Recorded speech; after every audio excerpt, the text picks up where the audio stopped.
Hello everyone, welcome back to my YouTube channel. Today we'll be discussing about the recently concluded India versus New Zealand Test series.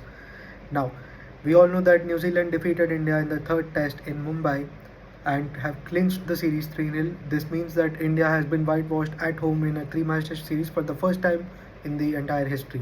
So kudos to New Zealand for this achievement. Like, I'm very sad being an ICT fan, but as a true sports fan, we must commend New Zealand for the fantastic achievement that they have that they have achieved by defeating India. So they themselves were coming off from a 2-0 loss against Sri Lanka, which also included an innings defeat. So to come back from there and to defeat a team like India in their own backyard is something which is very commendable, and you have to just give your hats off to them. Tom Latham was very good with his captaincy. Even with the bat, he did well. Will Young, Devon Conway, Rachin Ravindra, all of them contributed as and when required, which pushed them to good scores. And Ayaz Patel, Mitch Santner, they just tore apart the Indian batting lineup in one test match each. So that just something that's just something from where we could never come back. But I think one crucial point of this series was the partnership between Tim Southee and Rachin Ravindra in the first innings of the first test match. I think that's where we started to lose a bit of motivation. We started to feel the game drifting away. I know we came back and scored 400 odd runs in the second innings of the first test, which was quite magnificent, by the way. And Sarfaraz Khan and Rishab Pant deserve a lot of credit for the partnership that they had. Almost felt like India would win that test match. So kudos to them. But what I felt is from the partnership, from Tim Southee's 65 runs, I think that's where we just kind of got derailed from our series. So hard luck for us, but well played New Zealand. All the credit to them. Now, being an ICT fan, it is important for us to understand why our team lost. There are plenty of reasons, right? The first of all, the important thing that I wanted to say is that you win collectively, you lose collectively in a team environment. I know we have the history wherein the captain and the coach are responsible, and I'm not going to be shying away from that by saying that no, Rohit Sharma is not responsible. Definitely, the credit for the T20 World Cup went to Rohit Sharma, and the blame also for this Test series goes to Rohit Sharma. Not him alone, but the entire team as well. So yeah, the major thing is with the bat. I think we were very disappointing. The bowlers did a decent job, although it's like you would expect the Indian bowlers, especially Ashwin and Jadeja, to wrap up the opposition in less than 150, 160 in each of the innings. That didn't happen. They got 100 runs more. I think they didn't cross 260 in any of the innings apart from the first innings of the first test. So I think the bowlers did their job decently, maybe not as well as we thought, but they were good. You cannot blame the bowling lineup for the series loss. I think the problem was with the batting, and the problem with the batting also is not something new. I see plenty of backlash for the players. I get it, and even as a fan, I also feel the same disappointment. But the thing is, it's not something that has been happening out of nowhere.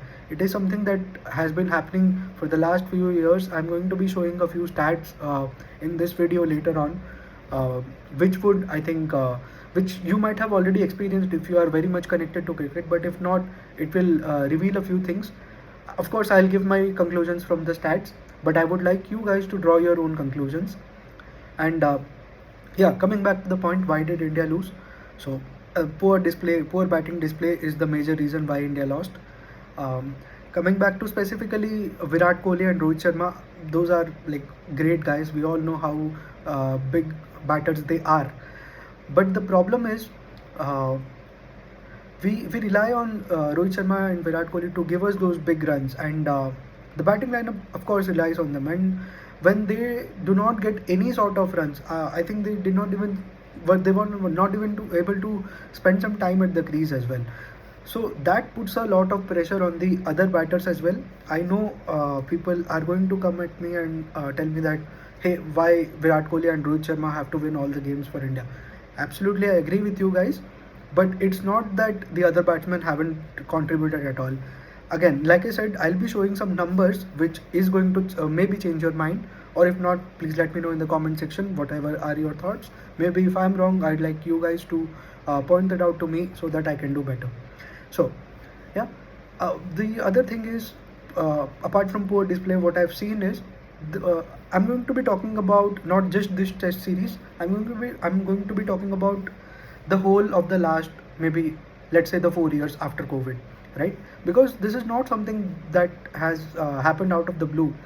This is a pattern that has been happening since a long time. It's just that people are reacting to it now because we lost a big test series.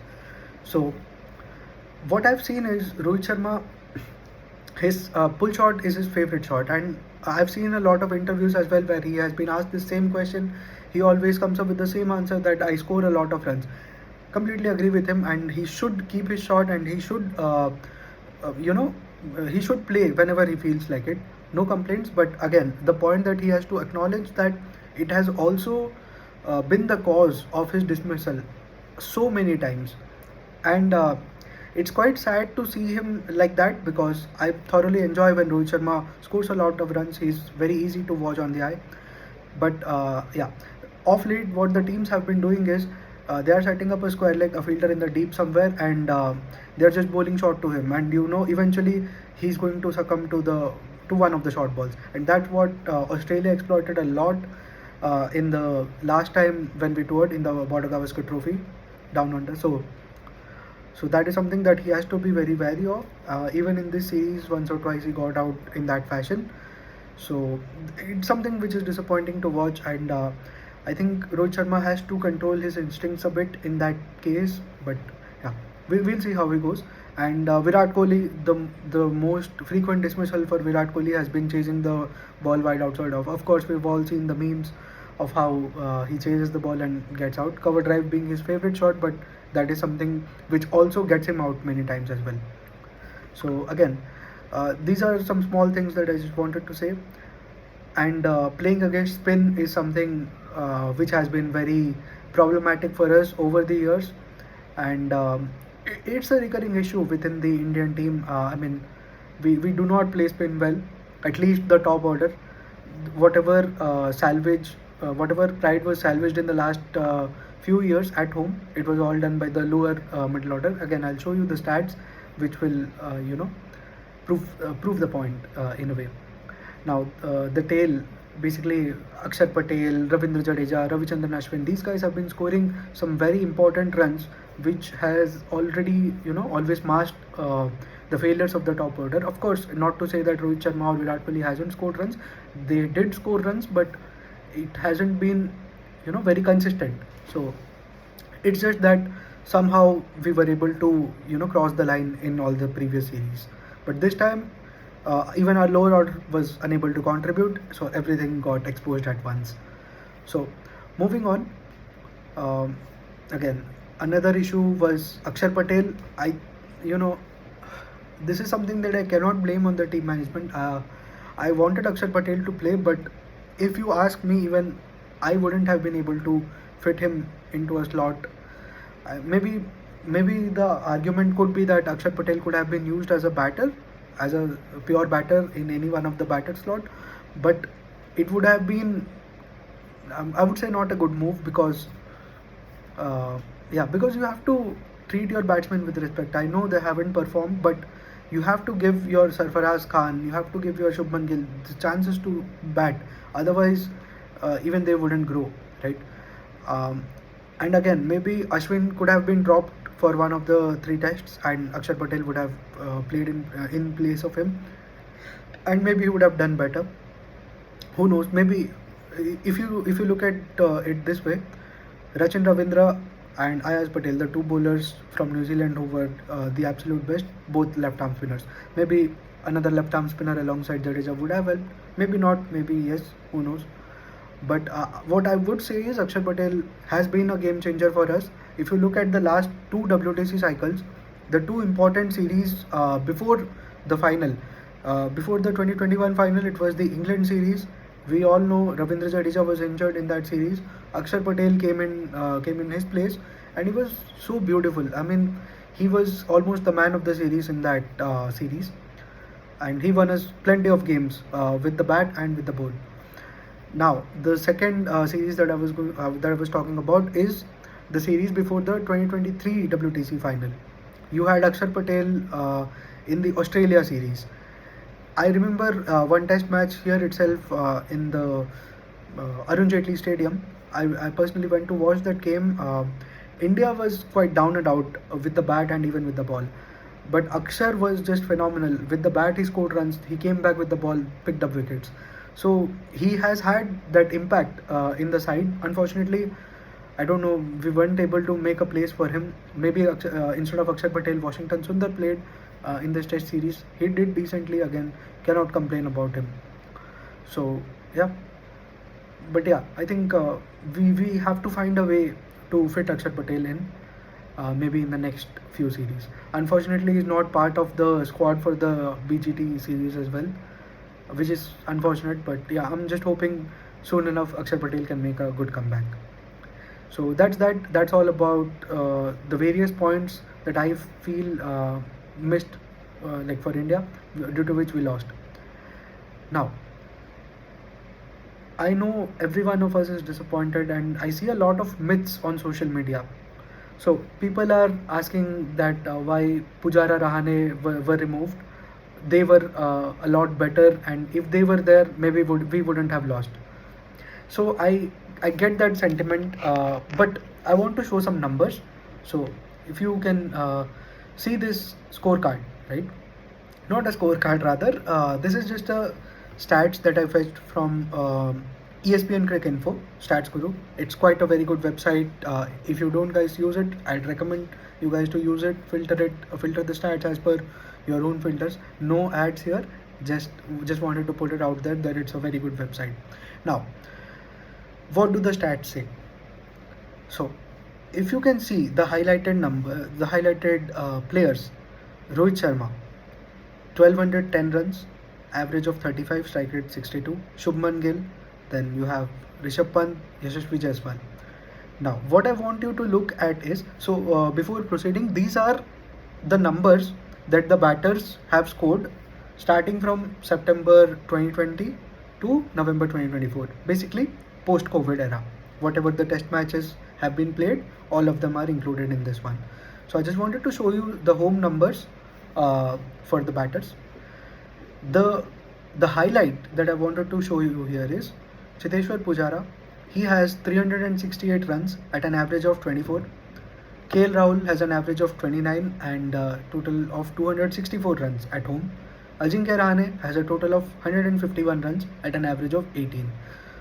Now, you look at these numbers, and if you think having a Rahane or Pujara in the team would have solved our problems, I would say no, because it's not like Pujara and Rahane were removed out of spite or anything. It's just that they weren't able to perform. There were absolutely no runs. You cannot have a batsman averaging 18 or a 24 in the side, right? And that too at home. When you have guys like Sarfaraz Khan, you have guys like at that point Yashasvi Jaiswal even hadn't debuted, right? You have Dhruv Jurel, you have so many other players, you have Abhimanyu Ishwaran, you have Gaikwad, you have plenty of other options who have been doing very well at the domestic level, but and they are not able to make it to the international level because, and even Shreyas Iyer for that matter. So you had so many options in the domestic level, and they could not feature into the Indian side because you were just constantly playing Pujara and Rahane for plenty of games, right? Which is kind of unfair if you see for the youngsters. So one stat that I wanted to show you here is, if you note, just above Pujara there is one guy called S.N. Khan, who is none other than Sarfaraz Khan. So in 11 innings, he has more runs than Cheteshwar Pujara at a better average and a much better strike rate. So if you think about it and tell me that, okay, Sarfaraz is not a good player and Pujara should be in there, I would just ask on the basis of what, right? You have to give people the reward that they deserve, and you have to keep dropping players if they don't perform up to the expectations. So, and it's not a small sample size if you look at it. 10 test matches, 368 runs at an average of 24 is just not done. So I would say they were justifiably dropped. I know that the youngsters could not make as much of a mark as we expected them to do. But I think we should just give them more time instead of going about criticizing them. Now, talking about the same in just a bigger view, same time frame post COVID till date, whatever test matches have been played are included, and now this is a filter which includes all the test matches, both overseas and India. So, what are the changes that we observe here? Pujara's average shoots up from 24 to 30. Rahane's average shoots up from 18 to 26. Kohli's average shoots up from 30 to 33. Rohit's average shoots up from 34 to 39. So it doesn't make much of a difference. Now, one conclusion that you can draw from here is that Indian batsmen have been poor at home, but somehow they have been able to do better away. Again, this is a positive that I see in terms of Border Gavaskar Trophy. In Australia, the ball is going to come onto the bat very nicely. Of course, there is going to be some extra bounce, but it's going to be true bounce. So I think Rohit Sharma, Virat Kohli, and all the other Indian batters would enjoy that. Personally, I'm looking forward to seeing Sarfaraz Khan. He plays the cut and pull very well, but I think extra bounce is something that could trouble him. I would like to see how he bats, but the point being here is that maybe we should give our youngsters the chance instead of lamenting about the people who were there here, who served us for a long time. Pujara and Rahane, both they have a lot of respect from my side and of course from everybody else as well. We'll never forget the contributions that they made to Indian cricket, but sometimes you have to understand that their time had passed and they were justifiably dropped from the side. So moving on, the other point that I wanted to talk about is that I've seen all across social media people saying that intent and attacking cricket, India has been playing too much attacking cricket, which is the cause of their loss. So I would like to say that I don't think that's the reason.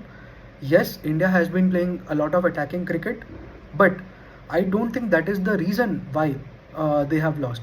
Now, for example, I just want to take one sample case. So I'm going to be talking about the pioneer of intent, right? Rohit Sharma. So look at Rohit Sharma.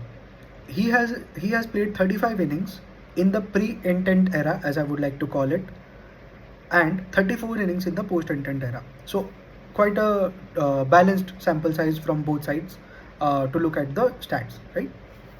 Now, the thing is, he has scored more boundaries in the pre-intent era than the post-intent era. Basically, whenever and now how do I define the pre-intent and post-intent era? Basically, starting from November 2023, I'm talking about the post-intent era. Before that is the pre-intent era. So before this, Rohit Sharma used to average 46 with the bat and had a strike rate of 52. In the post-intent era, his strike rate shot up by 10 points to 62, but his average fell by 12 points. So, yeah, for Rohit Sharma, I would say it's not a fair trade-off. I think he has to be more balanced, at least in Test cricket, so that he's able to score more. The 10-point difference in strike rate doesn't make up for the 12-point loss in average. So it is something that he needs to worry about. Now, the thing is, he has more boundaries when he played with lesser intent. So it is quite shocking to me. And from the dismissal that I have seen is, it's not that he's playing with intent which is causing his downfall, but rather his impatience. I have seen him scoring, boundaries, and he's trying to score boundaries of deliveries which are not there. So he has to see that where the fielders are. For example, I would like to give an example of Rishab Pant. Rishab Pant has played like in an ultimate risk-taking form, right? If you look at the fourth innings of the Mumbai Test, he would have been dismissed at least for 5-6 times, but he got saved every time. The thing is, whenever he has played an attacking shot, he has made sure that he plays in between the fielders wherever the gaps are. So that attacking shot is an attacking shot, but it reduces the risk that much slightly. So I think Rohit Sharma has to focus this one on this one, at least in terms of when we go to the Border Gavaskar Trophy in Australia, because Australia is a team which is very tactical, and they are going to exploit each and every point. So yeah, so that is something that we have to be very wary, especially in the case of Rohit Sharma. He has to control that impulsiveness of just a bit, and he has to he has to understand that this trade-off is not something which is beneficial for him. On the contrary, Pant, before this intent era, used to score at 76, and he had an average of 46. The very crucial thing here is, although he has become more risk taking, Rishabh Pant, and his strike rate has shot up to 86, his average hasn't degraded. His average is still at 46. So that is something which is a very good use case, and attacking intent has helped batters like Yashasvi Jaiswal, who scores at 70 and averages 56, and Shubman Gill, who scores at 62 and averages 41. So I think it's not about uh, the intent. I think intent is very much misused. When we say intent, we mean an attacking intent in terms of scoring runs. Not when we say intent, it doesn't mean that we want to see a boundary every ball. And it's not the reason why India has lost this test match, because if you look at the dismissals, majority of the dismissals came in when the batsmen were trying to defend the ball, right? So it's not the intent that is to blame, but rather the defense which is not strong enough. So I think the batsmen have to stick to their strengths. I would want to give the example of one other batsman, Dhruv Jurel. Dhruv Jurel strikes at 53, not too aggressive, but he averages more than 60. So it's not the one way. You need players like Dhruv Jurel as well. You need players like Rishabh Pant as well. You have to have that kind of balance in the team, which is required. So again, anybody who is trying to score, which is causing his average drop, is something that they have to be watchful of. And again, when we say intent, it doesn't mean scoring sixes and fours of every ball, but rather being able to take those singles and not allow too many dot balls to build that pressure. The criticism that Pujara had earlier was that, so in Australia, you play with the Kookaburra ball, right? So in the new ball, it is very difficult to score with the new ball, but when the ball gets old, it becomes softer, and it is very easy to score. Basically, starting from over number 60 to over number 80, before the ball is changed, it is very easy to score off that ball. So you need to make sure that you have an attacking batter at that point of time. So that is the balance in terms of attack. And if you waste those 20 overs and score 30 or 40 odd, you don't move much in the game. That was the criticism that Pujara had earlier. But again, the point being, intent doesn't mean scoring sixes every ball, taking risks, unnecessary risks. Yes, you do take risks, but calculated risks. As in, if you have a fielder placed at long on, you don't try to hit over long on for a six. You maybe try to find some other spot in the field to score some runs. So that is something where the players have to be very smart at. So that is one myth that I wanted to bust. Again, I just want to tell you guys, please go back and just look at the highlights. Most of the dismissals came in when the batsmen were trying to defend. It was not boundary catches. Yes, in today's game, if you tell me that intent cost us, I would still understand, because Sarfaraz Khan played a very poor shot. I mean, the shot that he played was not wrong. The intent was not wrong. But the thing is, there was only one fielder in the deep, and he picked him up straight away. So that is something which they need to be careful. And you cannot put it on intent. It's just that they need to be more careful on how they play the shots. So that is that. Now, one other thing that I wanted to talk about is a common criticism, which is the pitches are difficult to play. Now, I'm just showing you one tweet from Harbhajan Singh. So earlier generations batsmen never played on these kind of tracks. These tracks are prepared for 2 or 3 day test matches. You don't need Murli, Vaughan or Sakleen on these pitches to get the teams out. Anyone can get anyone out. I would like to say that Harbhajan is not wrong here. Even Joe Root has a 5-foot, right? But the point is, by saying this, we cannot deny that our batters have been batting poorly, right? The batters cannot be masked with this pretext that the pitches have become very difficult for us to bat. There are two teams that play a test match. If a pitch is difficult for one team, it is difficult for the other team as well. There simply cannot be a way where your team struggles more and the other team doesn't struggle as much. And I just want I didn't want to react to this as much, but I just wanted to bust a myth because you see the next tweet that I'm going to show you. So yeah, Sachin Tendulkar, Saurav Ganguly, Rahul Dravid, Vivius Lakshman, Virender Sehwag, all iconic players, legends of the game, and they have to suffer these kind of comments. 0 test series wins in Australia, 3 home test series losses, played whole life on flat pitches, cook these nostalgia musicians. It is very demeaning to see that people say these kind of things to our legends of the game. Again, this is the reason why I was forced to make this video, including this part. I didn't want to show these numbers and go into unnecessary criticism, but the fact is that our batsmen have been very poor, and you cannot hide it by saying that the pitches are difficult. I'll show you by numbers. It's not something that I'm just making up and telling you. I just wanted to show you the numbers and tell you why I feel the way I feel. So look at these numbers. What they depict is that how the players have fared in India since 2020, 15 September, basically post COVID. If you look at the averages, you look at the top 10, you see Cameron Green leads the list, Washington Sundar is at second, Nisanka, you have, I would ignore Nisanka and Padikal because they have 1 or 2 innings. Although the visiting teams will have less innings compared to the Indian batters, of course it is our home condition, right? But again, I just wanted to show you that how many top batters are there. How many top Indian batters are there in this top 10 sheet?